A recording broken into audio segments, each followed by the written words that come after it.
Hello students, apex classes के digital platform पर आप सभी का हार्दिक स्वागत, अभिनंदन।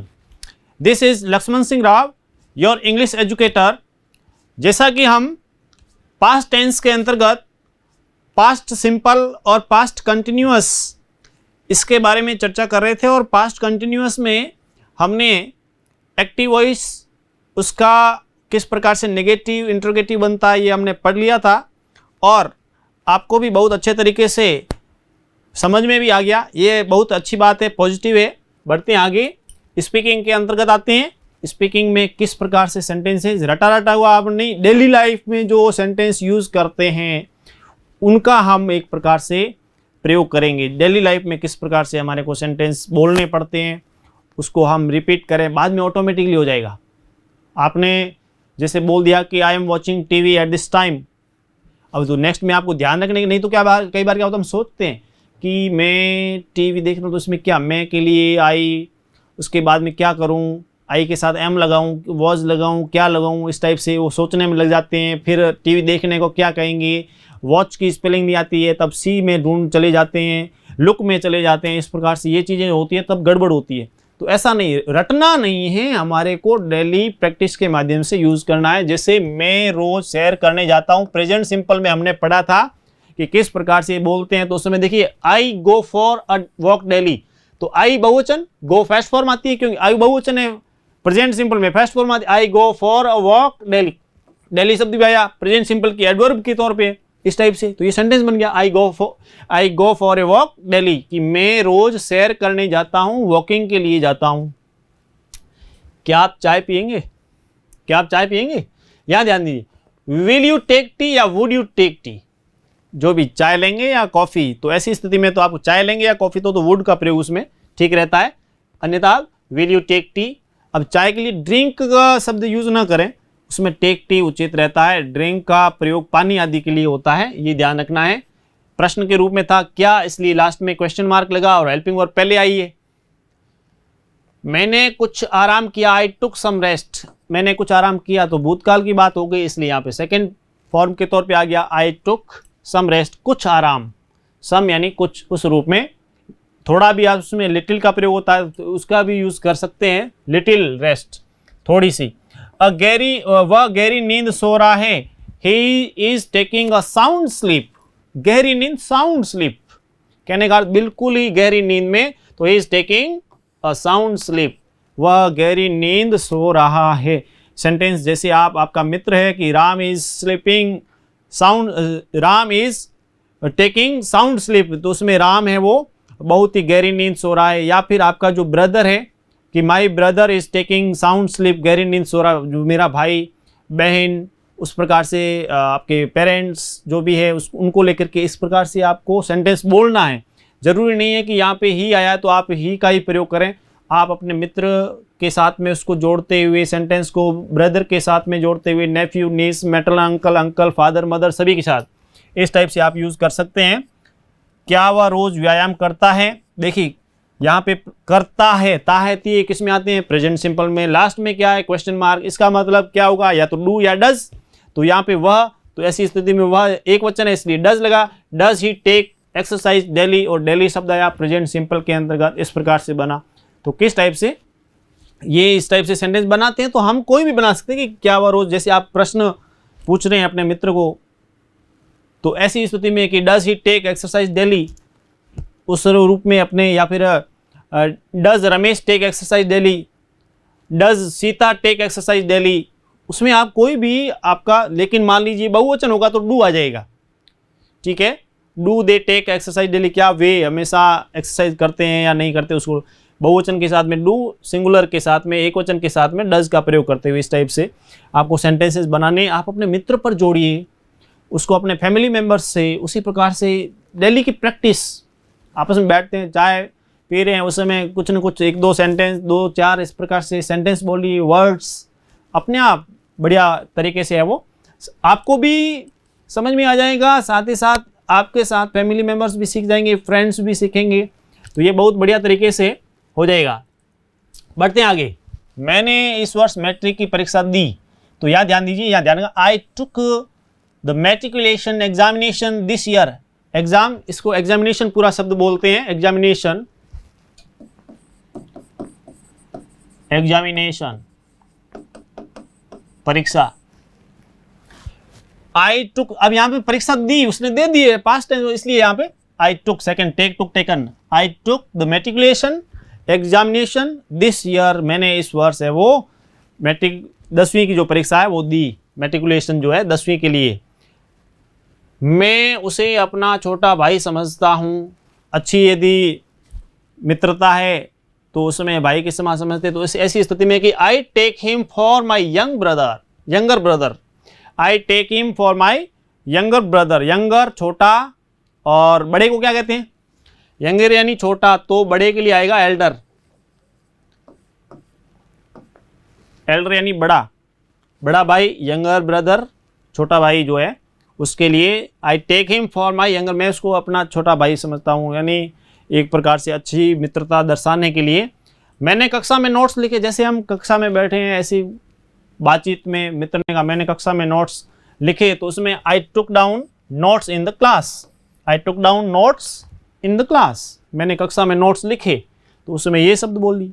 या फिर यहाँ पे जरूर नहीं कि आई मैं के लिए आपका मित्र है उसके लिए आप कह रहे हैं कि मेरा जो मित्र है उसने, तो उस मित्र का नाम उसके बाद में टुक down notes in the class, तो वो हो जाएगा रमेश टुक down notes in the class, उस रूप में, क्योंकि यहाँ सेकंड फॉर्म है और सेकंड फॉर्म सभी के साथ आ सकती है, I, we, you, they, he, she, it, name, singular, plural सभी के साथ, ठीक है, क्योंकि पास्ट टेंस के रूप में है ऐसी स्थिति में, क्योंकि काम हो गया है। तो इस प्रकार से ये जो सेंटेंसेस है इसके अंतर्गत आपको अधिक से अधिक कोशिश आप कीजिए कि इसको सीखें, बोलने का प्रयास कीजिए। मेन बात ये इसलिए बता रहा हूं ताकि आप बोलने का प्रयास करें, बोलना आपको जरूर है। लड़की अपने माता से मिलती जुलती है, लड़की अपनी माता से, यानी उसकी जो अपीयरेंस है, शक्ल मिलती है उसके लिए, तो उसमें देखिए the girl takes after her mother, the girl takes after her mother, यानी उसकी माँ से मिलती जुलती है, शक्ल सूरत में अपनी माँ से मिलती जुलती है।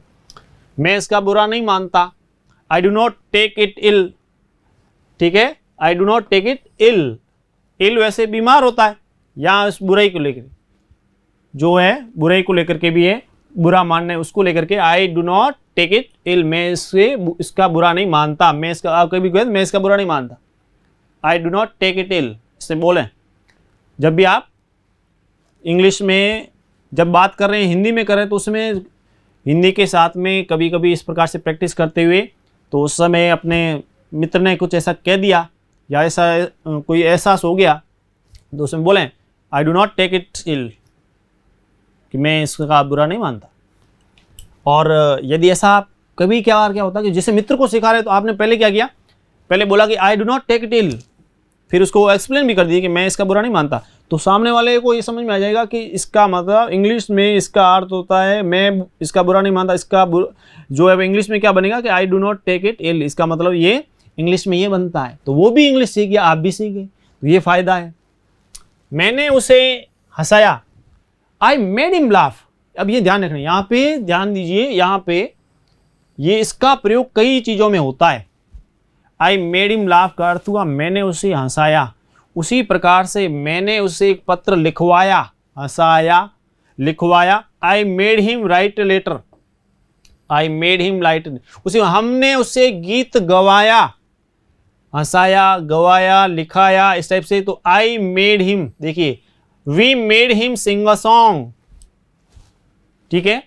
ऐसी स्थिति में आपको ये एक सेंटेंस याद कर लो, दूसरे और भी याद हो जाएंगे कि जब किसी से मैंने उसे हंसाया, आई मेड हिम लाफ, मैंने उसे एक पत्र लिखवाया, I made him write a letter, मैंने उसे पत्र लिखवाया, हमने उससे एक गीत गवाया, we made him sing a song, हमने उससे एक गीत गवाया, इस पर we made him sing a song, या I made him sing a song, he made me sing a song, उसने मुझसे एक गीत गवाया, इस प्रकार से, तो उसमें भी इस टाइप से है, ही मेड मी, इस प्रकार से ही मेड मी, उसने मेरे से वो गीत गवाया, इस प्रकार ही made me sing a song, इस टाइप से भी बन गया।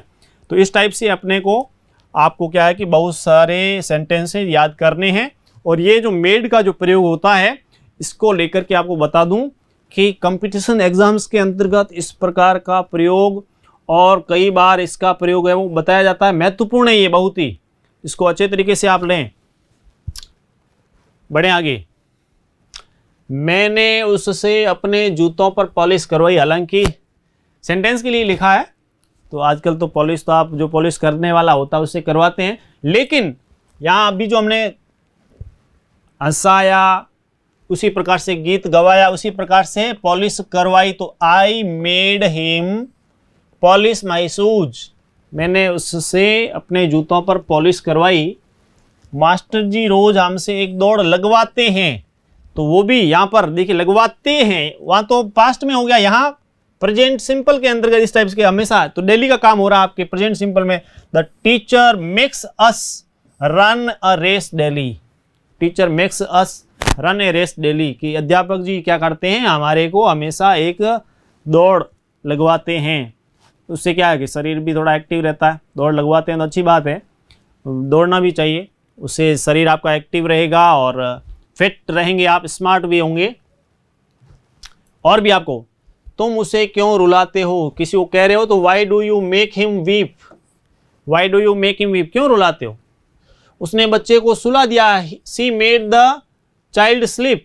देखिए यहाँ पर सुला दिया, ये सेंटेंस इस प्रकार से डेली लाइफ में यूज आने वाले हैं, इसलिए आपको बता रहे हैं। उसने बच्चे को सुला दिया, सी मेड द चाइल्ड स्लीप। यहाँ देखिए मैंने नाई से हजामत करवाई। कई बार पूछते हैं हजामत करवाना, बाल कटाना आदि उसके लिए। तो I got my self saved by the barber. Barber यानी नाई, नाई को बार्बर बोलते हैं। और वैसे कन्नड़ भाषा में यदि आप कर्नाटका जाएं, ध्यान देना, बार्बर का अर्थ होता है नाई। लेकिन यदि कर्नाटक चले जाएं तो वहाँ जा कर के उस समय यदि आपको संयोगवश जाना पड़े नाई की दुकान में, तो वहाँ नाई शब्द नहीं बोलना है, क्योंकि कन्नड़ में नाई का अर्थ अलग होता है। नाई का अर्थ वहाँ बहुत ही गड़बड़ में होता है। इसलिए यहाँ पर हमारे को इंग्लिश की बात है, हिंदी की बात है, तो इंग्लिश में बार्बर बोलते हैं, वहाँ आप बार्बर बोल देंगे, बढ़िया रहेगा। कर्नाटक कन्नड़ लैंग्वेज में वहाँ हिंदी का शब्द ये नाई है, लेकिन कन्नड़ में नाई का अच्छा अर्थ नहीं होता है और बोलने लायक नहीं है, वो उसके यूज़ करने लायक नहीं है। तो I got my self saved by the barber कि इस प्रकार से जो नाई है उससे मैंने हजामत करवाई, शेविंग करवाई उसको लेकर के। ये इस प्रकार से सेंटेंसेस बने। दूध का जला छाछ को फूंक फूंक कर पीता है। अब यहाँ पे आपके लिए लाए हैं, इसमें फ्रेजल वर्ब्स, इडियम्स आदि जो मुहावरेदार क्रियाएं आदि होती है, मुहावरे होते हैं, प्रोवर्ब्स, लोग जो भी लोकोक्ति कहावत आदि है उसको लेकर के कि इस टाइप से भी आप कभी कभी बोलें तो उससे क्या है कि आपको बहुत अच्छे तरीके से सेंटेंसेस आपके बढ़िया रहेंगे। जैसे दूध का जला छाछ को फूंक फूंक कर पीता है। A burnt child dreads the fire. A burnt child dreads the, एक प्रकार से डरना, ड्रेड, भयभीत होना। तो कहने का अर्थ है इसका जो हिंदी में मुहावरे एक प्रकार से बनते हैं कहावत आदि के, दूध का जला छाछ को फूंक फूंक कर पीता है कहावत आदि के रूप में। तो अ burnt child dreads the fire. उसे घोड़े की सवारी करने का शौक है। कोई भी चीज का शौक होता है तो उसके लिए फॉन्ड शब्द का यूज करते हैं, फॉन्ड ऑफ, ठीक है ना। तो he is fond of riding, he is fond of riding. Riding का अर्थ घुड़सवारी, राइडिंग घुड़सवारी। तो उसे घोड़े की सवारी करने का शौक है, घुड़सवारी करने का शौक है, तो कहने का अर्थ है he is fond of riding. कुछ जीवित रहने के लिए खाते हैं तो कुछ खाने के लिए जीते हैं।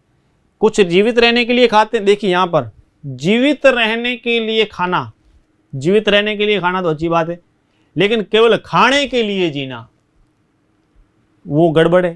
तो यहाँ पे देखिए some eat to live, some eat to live, ठीक है ना। तो यहाँ पे ये ठीक है, सम ईट टू लिव, जीने के लिए खाना, वाइल जबकि other live to eat. Live to eat, live to eat मतलब कहने का अर्थ है वो क्यों अलाइव रहते हैं, वो अलाइव रहते हैं ताकि ईटिंग करते जाएं। ये काम तो केवल खाना पीना तो नहीं। इस जन्म में यदि आए हैं मनुष्य जन्म में, तो नोबल नेचर में हमने पढ़ा होगा कि किस प्रकार से कि व्यक्ति जो है कार्यों से महान बनता है, तो हम ऐसे कुछ कार्य करके जाएं जिससे हम महान बने। तो केवल खाने के लिए नहीं, देश के लिए, समाज के लिए कुछ काम करें, चाहे वो अंग्रेजी सीख करके और भी दूसरे तरीके हैं उसके माध्यम से, राष्ट्र सेवा के माध्यम से। Some eat to live while other live to eat. इसी प्रकार से ये तीन चार सेंटेंस है इसमें बने बहुत बढ़िया तरीके से कि किस प्रकार से हम है वो इंग्लिश स्पीकिंग में इस प्रकार से भी यूज़ कर सकते हैं। उसके पास लिखने को कलम नहीं है, ठीक है। He has no pen to write with. ध्यान दीजिए यहाँ पे टू राइट विद का प्रयोग हुआ है। इसका कारण है कि जब आप लिखते हैं, पेन से लिखते हैं, तो विद का प्रयोग होगा। ये ध्यान दीजिए, जब भी प्रेपोजिशन आदि का प्रयोग आता है तो उसमें पेन से लिख रहे हैं तो विद अ पेन, लेकिन उसमें देखिए स्याही की बात आ जाए तो ऐसे आएगा, राइट इन इंक। मान लीजिए राइट, यहां पे आपको सेंटेंस दे दिया राइट और ब्लैंक स्पेस इंक, या फिर राइट ब्लैंक स्पेस पेन।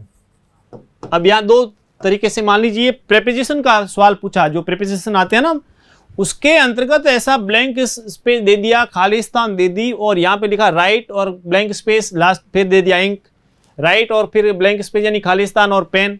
तो यहाँ ध्यान रखना है कि जब राइट और पेन, यहाँ पे पेन से बात आए लिखने की तब तो आएगा विथ, राइट विथ पेन आएगा, लेकिन राइट इंक आएगा तो विथ इंक नहीं आएगा। ऐसी स्थिति में क्या आएगा बताइए, बताओ इसमें राइट ब्लैंक स्पेस इंक तब क्या आएगा। ऐसी स्थिति में वहां पर ब्लैंक स्पेस में कौन सा प्रेपोजिशन आएगा, तो ध्यान दीजिए यहाँ पर आएगा in, write in ink, write in ink, write with pen, pen से लिखना। और क्यों, क्योंकि इंक जो होती है वो पेन से निकलती है, इसलिए इन इंक स्याही से लिखा जाता है। मैं तुम्हें बहुत बार याद करता हूँ, many a time I remember you, many a time I remember you, कई बार आपको याद करता हूँ। हम याद भी करते हैं, वैसे नाम लेकर भी याद करते हैं। राजपूत और जाट अंग्रेजों के विरुद्ध लड़े, जो स्वतंत्रता आंदोलन था, बहुत सारे लोग लड़े। सेंटेंस में क्या कि सबका नाम नहीं लिख पाते इसलिए, तो जनरली, नहीं तो देश के लिए सब लड़े और देश को आज़ाद कराया। राजपूत और जाट, तो यहाँ इसलिए बताया गया क्योंकि जैसे जाति है तो उसमें the Rajputs and the Jats, जाति है उससे पहले आर्टिकल के तौर पे द लगेगा। The Rajputs and the Jats fought against the English. अब यहाँ द इंग्लिश तो इंग्लिश लैंग्वेज के लिए नहीं है, द इंग्लिश मतलब जाति के लिए लगा है, इसलिए द लगा है, अन्यथा नहीं लगता। इसलिए तो राजपूत और जाट अंग्रेजों के विरुद्ध लड़े, फॉट अगेंस्ट द इंग्लिश। मैंने मेरे बाल कटवाए, ध्यान दीजिए, बोलते हैं जनरली ये बात होती है कि मैंने मेरे बाल कटवाए, इसके लिए अब किस प्रकार से सेंटेंस बनाया जाए तो उसको लेकर के, तो जैसे आप कहते हैं उसमें कि सामान्य तौर पे यदि आप करेंगे तो उसमें गड़बड़ हो जाती है। I get my hair cut down, I get my hair cut down, इस टाइप से। और यदि आप उसमें I cut down my hair तो गलत होगा, ठीक है ना। I get my hair cut down, यहाँ पे इस प्रकार से यूज़ करना है, I get my hair cut down, ठीक है। इस टाइप से आप करेंगे तब ये उचित शब्द होगा कि मैंने मेरे बाल कटवाए, I get down, sorry I get my hair cut down, I get my hair cut down, इस प्रकार से सेंटेंस बनेगा। और मैंने मेरे बाल कटवाए, और किससे कटवाए, नाई आदि से ही, तो काटने वाला काम वही करता है, इस प्रकार से हो गया। उसके बाद देखिए जैसे वर्ब्स लिखा है आपको कि वर्ब्स में कैसे आपको यूज़ करना है, तो फर्स्ट सेकंड थर्ड फॉर्म के तौर पे आपको बताया, बहुत बढ़िया तरीके से आपको अच्छे तरीके से समझाया कि ये हमेशा आपको नई नई फॉर्म्स हम लिखवा रहे हैं। उसी प्रकार से टेंस के अंतर्गत जो भी हिंदी में पहचान, अंग्रेजी में पहचान, structure of active voice, passive voice, interrogative, negative, सब उसी में वर्ड्स को लेकर के भी नए नए शब्द कुछ हमेशा लाएं। तो देखिए तराजू जो होती है ना, बैलेंस का अर्थ संतुलन होता है, और तराजू में भी संतुलन, इसलिए उसको बैलेंस बोलते हैं। झूला जो स्विंग, ज़्यादातर हम झूला झूलने जाते हैं इसलिए इसका यूज़ किया। बाजरा जो है मिलेट या पल मिलेट, ठीक है, मिलेट या पल मिलेट भी बोलते हैं। अदरक जिंजर जनरली काम आती है अदरक। और तुलसी के लिए बेसिल या सेकर्ड बेसिल भी कह सकते हैं आप, बेसिल या सेकर्ड बेसिल। तुलसी जो है पवित्र पौधा होता है इसलिए। हल्दी टर्मेरिक, टर्मेरिक यानी हल्दी डेली लाइफ में हमारे काम में आने वाली चीज़ है ये। उसी प्रकार से नेक्स्ट में देखिए जैसे कैंची है तो सीजर्स, सीजर यानी कैंची, ये डेली लाइफ में आपके काम में आनी। चकला, पेस्ट्री बोर्ड जो है, पेस्ट्री बोर्ड डेली लाइफ का हिस्सा है, हमेशा काम में आता है पेस्ट्री बोर्ड। बेलन, रोलिंग पिन, बेलन से रोटी आदि। दूसरा इसका मीनिंग आप ना समझें, वैसे रोलिंग पिन होती है ये, और वहीं पर काम में आए तब ही ठीक है। और जलेबी जो होती है उसके लिए होता है सिरप फील्ड रिंग्स। देखिए सिरप फील्ड रिंग्स, तो इसमें सिरप जो होता है, एक बात और बताऊं, ये जो सिरप शब्द है हमारे भाषा में जो राब होती है ना, राब, राबड़ी बोलते हैं हम, राबड़ी, राबड़ी को सिरप बोलते हैं वैसे।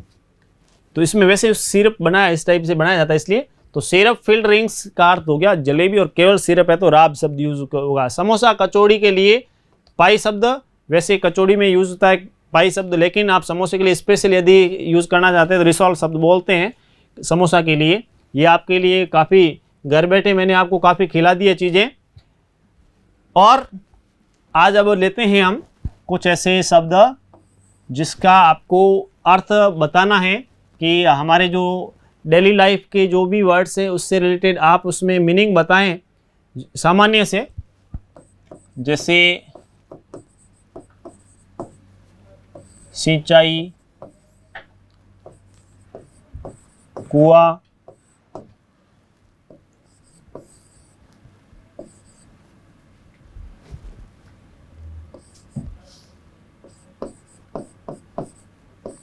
अजगर, अजनबी,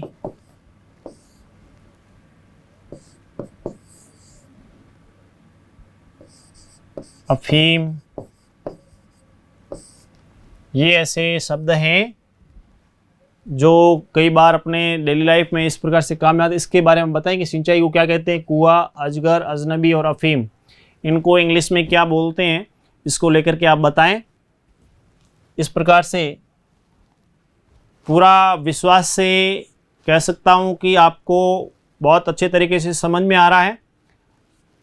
महेश कुमार दोसा से उन्होंने भी बताया कि हाँ सर बहुत बढ़िया तरीके से समझ में आ रहा है। सुमन प्रजापत, संगीता चौधरी, इन्होंने भी बताया। हरिमोहन मीणा भी जवाब बहुत अच्छे तरीके से दे रहे हैं। हेमंत कुमार, शिबू राम, पन्नालाल जो रेवदर से, ऑफिशियल, देव ऋषि, भूपेंद्र सिंह, मनीष प्रजापत, शिवलाल मीणा, इसी प्रकार से निकिता चौधरी, निकिता राजपुरोहित, अजय पाल बिश्नोई, आप में बहुत अच्छे, आशुतोष दत्ता, आपके जो जवाब है बहुत ही बढ़िया तरीके से आप बी कुमार खींचड़, भूमाराम चौधरी, बहुत सारे आपके बहुत अच्छे जवाब आ रहे, विश्नोई ब्रदर्स वगैरह।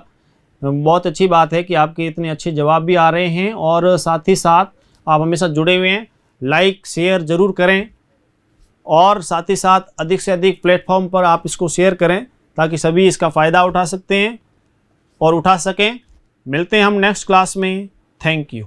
सब्सक्राइब करें हमारा apex classes edutech YouTube channel, साथ ही बेल आइकन को क्लिक करना बिल्कुल ना भूलें ताकि आगे आने वाले सभी यूट्यूब वीडियोस की अपडेटेड नोटिफिकेशंस सबसे पहले आपको मिले। Apex classes edutech, subscribe now.